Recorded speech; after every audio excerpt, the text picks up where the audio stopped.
ये कई लोग वास्तु के अनुसार कह देते हैं साहब कि घर के ऊपर मंदिर की छाया नहीं पड़ना चाहिए। बोलो सही है कि गलत है? कई लोग ऐसा कहते हैं कि अपने घर के ऊपर मंदिर की छाया नहीं पड़ना चाहिए।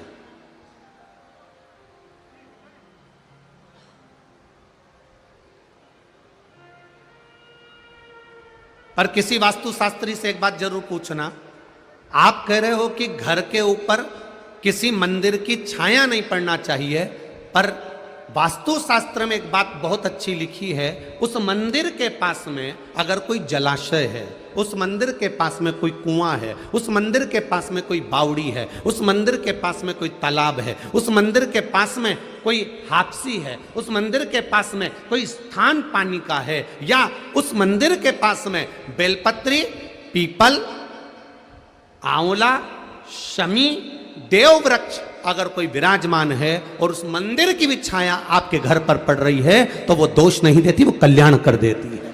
यह हमारा शास्त्र कहता है।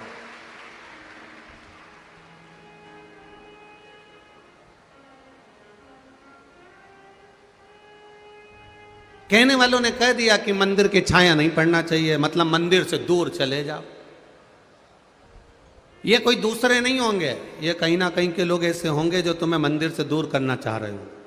जैसे कई लोगों ने एक नया ट्रेक अपना के रखा है, अगरबत्ती में बांस होता है तो अगरबत्ती भगवान को नहीं लगाना चाहिए। ये दुनिया ने ट्रेक निकाला। क्यों निकाला? क्योंकि दुनिया के लोग चाहते हैं कि आप अगरबत्ती पकड़ना बंद कर दो और मोमबत्ती पकड़ना चालू कर दो। ये दुनिया चाहती है। आपके हाथ की अगरबत्ती को छुड़ाकर हमारे छोटे छोटे बच्चे, हमारे घर के जरा जरा से बच्चे, अगरबत्ती जब दादी लगाती है तो छोटे बच्चे उसकी तीली पकड़कर, उसकी सीख पकड़कर ऐसे ऐसे घुमाते हैं। बच्चों को संस्कार घर के बुजुर्ग देते हैं, घर के बच्चे को संस्कार घर के माता पिता देते हैं। ये वो लोग हैं जो आपके हाथ से अगरबत्ती को छुड़ाकर मोमबत्ती पकड़ाना चाहेंगे। और एक बार मोमबत्ती पकड़ा दी, फिर धीरे धीरे धीरे धीरे मंदिर से दूर कर कर तुम्हें फिर कहीं और ले जाकर बिठाएंगे, फिर और दूर ले जाकर कहेंगे कि तुम अब अपना ये सनातन धर्म छोड़ दो और फिर हमारे धर्म में आकर बैठना चालू कर दो। ये वो लोग। अब समझना हमको है, समझदारी हमको चाहिए।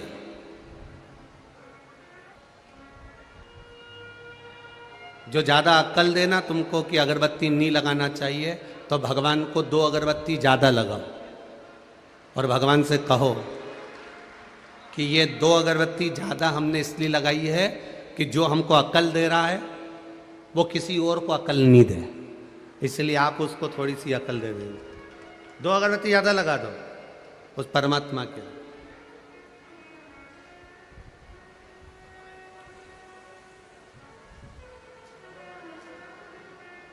गुरु द्रोणाचार्य के घर में बेटे ने जन्म लिया, अश्वत्थामा ने। शिव जी की कृपा से प्रकट हुआ।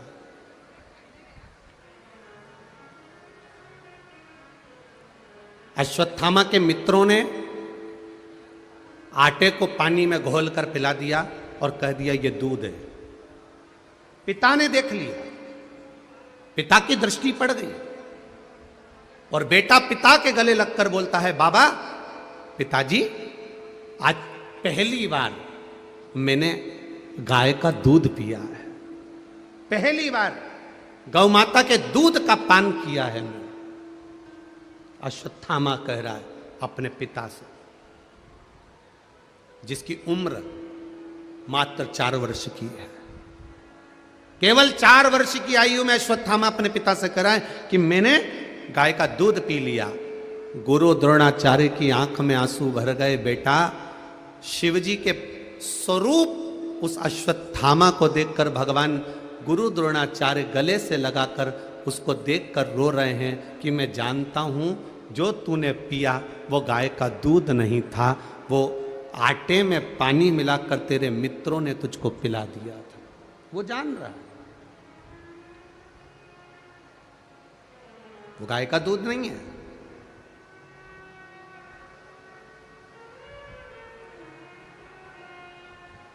आज गुरु द्रोणाचार्य ने अश्वत्थामा को कंधे पर लिया और कंधे पर लेकर गुरु द्रोणाचार्य अपने बेटे को लेकर घर पहुंच गए।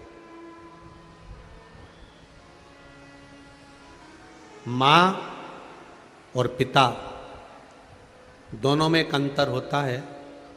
मां बेटे को गोदी में लेती है और पिता बेटे को कंधे पर लेता है। मां बेटे को गोदी में इसलिए लेती है कि जितनी गोदी में मैंने बेटे को रख रखा है, जो मैं देख रही हूं वो मेरा बेटा भी देखे। और पिता अपने बच्चे को कंधे पर इसलिए लेता है कि जितना मैं देख रहा हूं उससे भी ज्यादा मेरा बेटा देखे। ये बाप होता है, ये पिता होता है।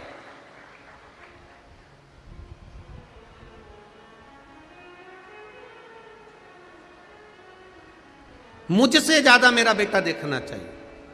गुरु द्रोणाचार्य गले में लगाकर कंधे पर बिठाकर अश्वत्थामा को अपने घर पर लेकर गए। कुटिया में पहुंचकर कृपी देवी ने देखा, अश्वत्थामा की मां ने देखा, मेरा बेटा आया है। आज गुरु के घर से बेटा जल्दी आ गया। आज गुरु के घर से बेटा जल्दी आया है, क्या बात है। पूछा, बेटे से नहीं पूछा, गुरु द्रोणाचार्य से कृपी देवी ने पूछ लिया, स्वामी आज आप बेटे को साथ में लेकर क्यों आ गए, कारण क्या था, कारण क्या है जो बेटे को लेकर आए हो आप। कहा, साइड के चोंगे की आवाज बढ़ाओ, उधर साइड के, इधर साइड वाले को चोंगों की आवाज। कारण क्या है, किस कारण से आप अपने बेटे को आज लेकर आ गए। गुरु द्रोणाचार्य ने कहा, केवल कारण एक है, मेरे बेटे की हंसी उड़ रही थी, उपहास हो रहा था।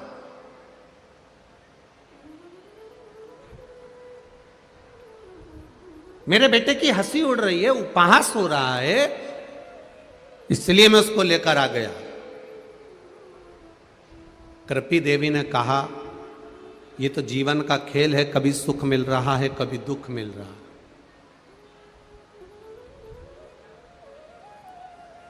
आज के समय में जो गरीब है वो सबसे ज्यादा सुखी है।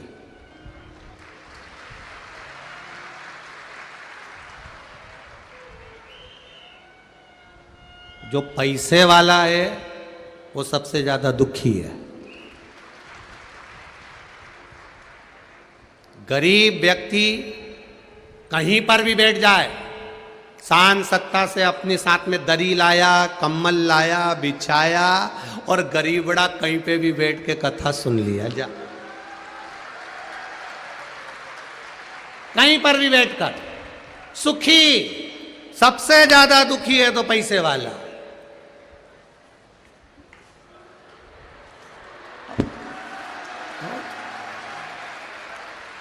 मैं यहां बैठूंगी, नो नो नो,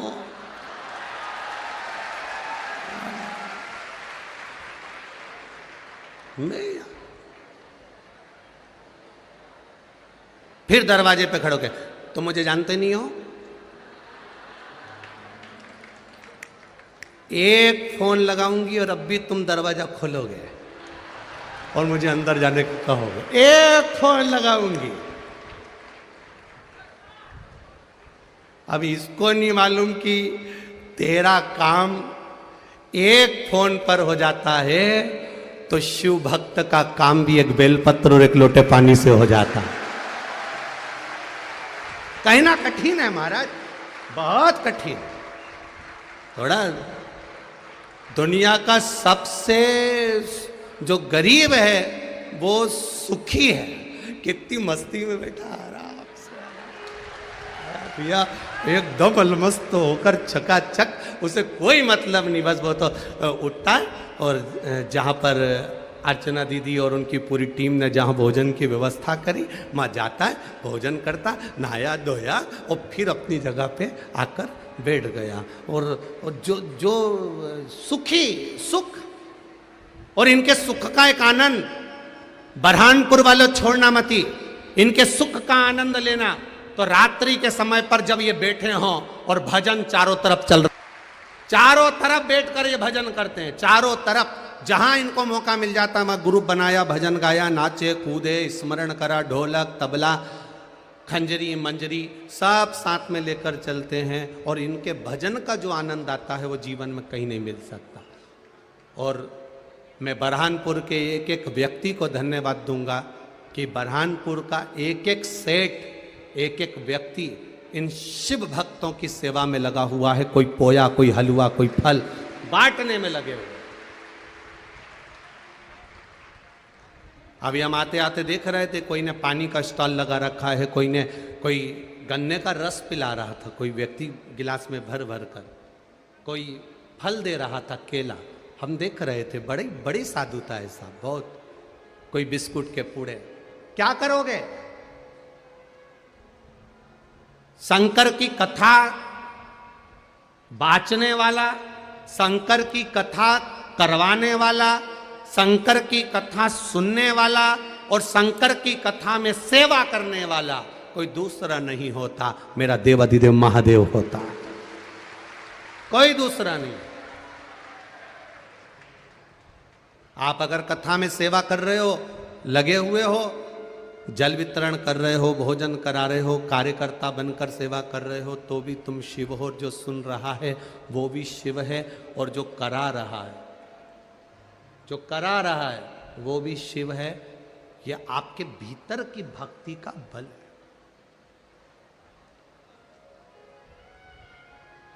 इस बेटे को कृपी ने कहा, इस बेटे को आप लेकर आ गए हो, पर जीवन का सुख दुख तो कैसा चलता है। जिस गुरु द्रोणाचार्य के घर में वैभव की कमी नहीं थी, जिस गुरु द्रोणाचार्य घर में धन की कमी नहीं थी,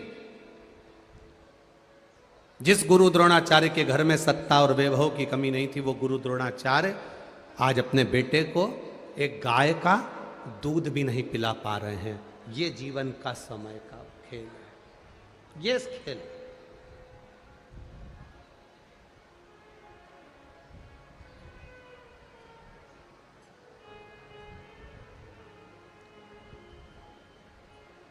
इसीलिए परभणी की कथा में कहा था, वक्ता और वक्त ये दोनों सामने आएंगे।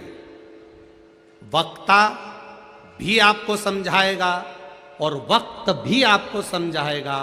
आप वक्ता से समझ गए तो ठीक है, नहीं तो वक्त जब समझाता है तो रुला रुला के समझाता है। एक वक्ता भी समझाएगा और वक्त भी समझाएगा। वक्ता ऐसा समझाएगा कि ये जीवन की घड़ियां हैं, बचपन है, जवानी, अधेड़ी, बुढ़ापा। आप भजन करिए, कीर्तन करिए, मंत्र जाप करिए, स्मरण करिए, राम जपिए, कृष्ण जपिए, शिव जपिए, तुम्हारी मर्जी पड़े उसका भजन करो। हम कभी ये नहीं कहते कि तुम शंकर की ओर जाओ, हम ये कहते हैं जो तुम्हारे दिल में बैठ जाए। तुम राम को भजते हो, राम को भजो, तुम कृष्ण को भजते हो, कृष्ण को भजो, तुम शिव को भजते हो, शिव को भजो, तुम भवानी को भजते हो, भवानी को भजो, तुम स्वामी समर्थ को भजते हो, स्वामी समर्थ को भजो, तुम हरि विठ्ठल को भजते हो, हरि विठ्ठल को भजो। तुम्हारा जो मन करता है उसको भजो। पर एक बात का याद रखना कि भजन में, स्मरण में छल ना हो, दिखावा ना हो, कपट ना हो और किसी का दिल ना दुखे। ऐसा भजन अपनी जिंदगी में करो। भजन